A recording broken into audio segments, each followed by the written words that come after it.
Hello everyone, good morning and ओम नमः शिवाय। तो ये मेरा तीसरा ब्लॉग है या तीसरा वीडियो है समझ लीजिए, जिसमें कि हम अपनी डिलीवरी का एक्सपीरियंस बताना चाहेंगे कि मेरा डिलीवरी नॉर्मल डिलीवरी है या सी सेक्शन हुआ है। और जैसे कि सबको पता है, ऐसे जिन्होंने वीडियो देखा वो उन्हें पता है कि मेरे बेबी गर्ल हुई है और अब वो 3 महीने की हो गई है।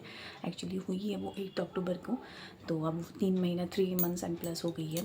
तो आज हम इस वीडियो में शेयर करेंगे कि कैसा रहता है फुल प्रोसीजर जब आप ओटी में जाते हैं, घर से लेके ओटी तक का सफ़र, फिर ओटी के बाद आपकी बॉडी कैसे रिकवर करती है। तो बहुत सारी चीज़ों के बारे में डिस्कस करेंगे। तो जैसे कि हम बता देते हैं, मेरा सी सेक्शन डिलीवरी हुआ है क्योंकि मेरा जो वाटर था वो पहले मतलब वाटर ब्रोक हो गया।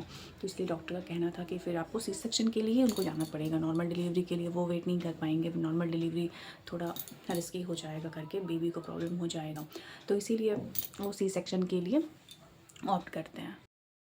और जैसा कि है कि डॉक्टर ने बोला कि सी सेक्शन के लिए जाना पड़ेगा, तो अब डॉक्टर के आगे हम लोग कुछ नहीं कर सकते। वैसे सब लोग चाहते हैं कि उनका नॉर्मल डिलीवरी हो ताकि बॉडी भी इजीली रिकवर हो जाए और आप अपनी बेबी को भी ज़्यादा से ज़्यादा टाइम दे सकते हैं, क्योंकि सी सेक्शन में है कि आपके बॉडी को रिकवर करने में टाइम लगता है थोड़ा। तो आप बेबी को फीड कराना टाइम टू टाइम, उसको केयर करना में सब कुछ, और तो लगता है कि नहीं चलो नॉर्मल डिलीवरी हो जाए तो ज़्यादा अच्छा है। बट अब डॉक्टर जब बोलते हैं कि नहीं नॉर्मल नहीं हो पाएगा, नॉर्मल में रिस्क है, तो इसलिए हम लोग सोचते नहीं चलो ठीक है सी सेक्शन। आजकल तो सबका हो ही रहा है सी सेक्शन, तो we will go for C section. और ऊपर से मेरा जैसे कि मैं बैंकिंग में हूँ, बैंकर हूँ, तो बैंकिंग में क्या है कि आप बहुत लॉन्ग टाइम तक एक जगह पे बैठे रहते हैं या फिर बॉडी उतना मूवमेंट कम रहता है, तो मेंटली आप इनके ज़्यादा रहते हैं, बॉडी आपका उस जोन में नहीं रहता है कि आप उतना एक्टिव रहें। तो इसीलिए उनका ये भी कहना था कि आपका सीटिंग जॉब है तो नॉर्मल डिलीवरी में प्रॉब्लम होगी, क्योंकि फ्रैंकली मेरे को उतना टाइम मिला नहीं जॉब करते टाइम पे कि हम उतना एक्सरसाइज कर पाएँ, योगा कर पाएँ या फिर जो भी है वो सब चीज़ कर पाएँ।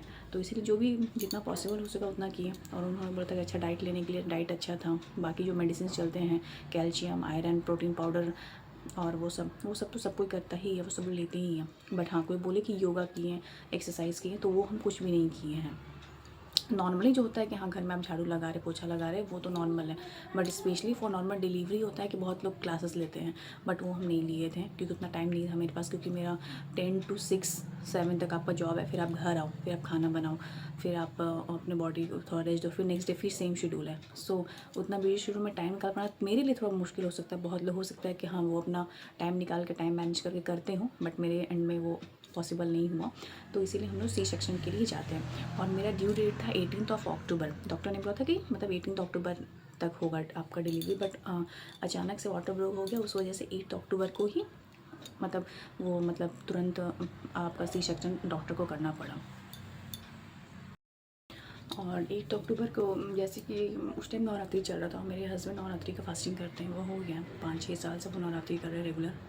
तो उस दिन हम शाम को हम लोग ऐसे ही बैठे हुए थे, चाय पी रहे थे, और उनका वो मतलब पाठ करने ही वाले थे, पाठ पे बैठने वाले थे। तो अचानक से मतलब जो भी ये लगा कि हाँ कुछ वाटर मतलब ऐसा डिस्चार्ज टाइप हो रहा है, बट मुझे लगा कि हाँ नॉर्मल है, चलो कुछ मतलब ऐसे ही हो रहा होगा, नॉर्मल जो है कि वॉशरूम होगा या फिर कुछ भी आपका उस टाइप का। तो फर्स्ट टाइम, और ये मेरा फर्स्ट बेबी है, तो उतना एक्सपीरियंस तो है नहीं, हमको पता भी नहीं था कि ऐसा होता है करके। तो वैसे नर्स बताई थी कि ऐसा कभी होता है तो आप तुरंत हॉस्पिटल आ जाइएगा। तो फिर हम बोले अपने हस्बैंड को कि ऐसा हो रहा है। फिर थोड़ी देर हम लोग वेट किए, क्योंकि ये हुआ था 6 बजे के लगभग में। फिर कंटिन्यूसली मतलब हो ही जा रहा है, हो ही जा रहा है। तो फिर हम लोग रात को 9 बजे हॉस्पिटल गए। 9 बजे हॉस्पिटल जाते हैं, तो उसके बाद वो अपना जो भी प्रोसेस है वो लोग चेक करते हैं कि नॉर्मल डिलीवरी है, करना है, सी सेक्शन करना है। फिर डॉक्टर आई, तो डॉक्टर ने साफ बोल दिया कि नहीं सी सेक्शन ही करना है, तो आप लोग जल्दी डिसाइड कर लीजिए। तो फिर उसके बाद हम लोग अपने फैमिली को बताते हैं कि ऐसा ऐसा चीज़ है, तो क्या करना है। तो लोग यही बोलते हैं ठीक है जो डॉक्टर बोल रहे हैं आप you should go like that only.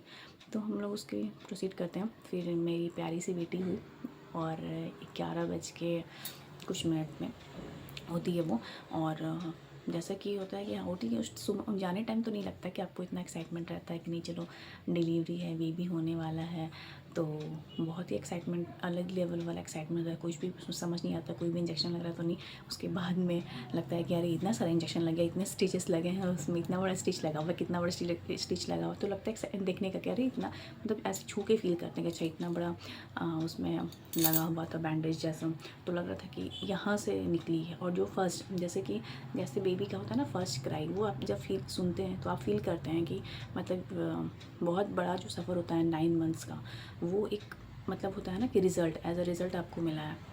तो और हम तो अपना सर ऐसे घुमा के देख रहे थे, और उनको दिख रही थी कि वो बेबी को साफ़ कर रहे हैं, और वो रोई जा रही है। और मेरा आंसू भी नहीं रुक रहा था उस टाइम पे, क्योंकि उसको मतलब उस टाइम पे हमको बताएं, अभी बता रहे हैं वीडियो में तो लग रहा है कि हाँ बहुत इमोशनल है, तो उस टाइम पे तो अलग ही फीलिंग होता है। एज अ मदर उस फीलिंग को कोई एक्सपीरियंस नहीं कर सकता, एक मदर ही उस फीलिंग को एक्सपीरियंस कर सकती है। हाँ, फादर अटैच होते हैं बेबी से, बट मेरे हिसाब से जितनी एक मदर अपनी बेबी से अटैच होती हैं, या फिर जितना एक अलग ही फीलिंग है मदरहुड का। और जैसे कि वो रात को ही, और रात को सो ही नहीं रही थी, मतलब 2-3 दिन तो रात में वो सोई ही नहीं, मतलब बहुत मतलब रो रही थी रात को। दिन में सोती थी और रात में बहुत ज़्यादा परेशान रहती थी, बहुत परेशान रहती थी। तो और मेरे हिसाब से ठीक है। और बच्चे हैं तो उनको थोड़ा टाइम लगता है।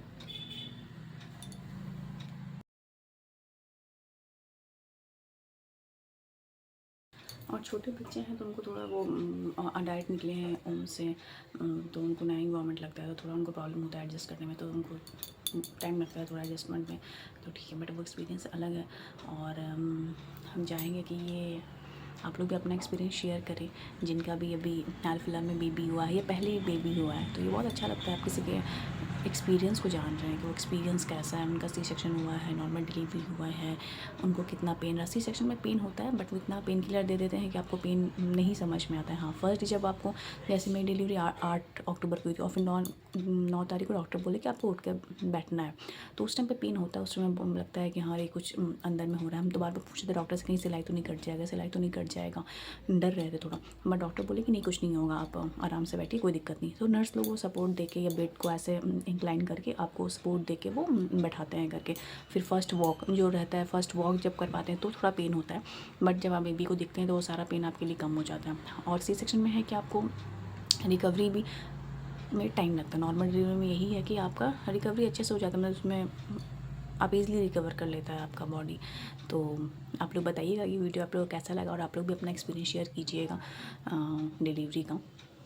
और फिर मिलेंगे फिर नेक्स्ट टॉपिक में, नेक्स्ट टॉपिक के साथ कि, और चलिए बाय बाय।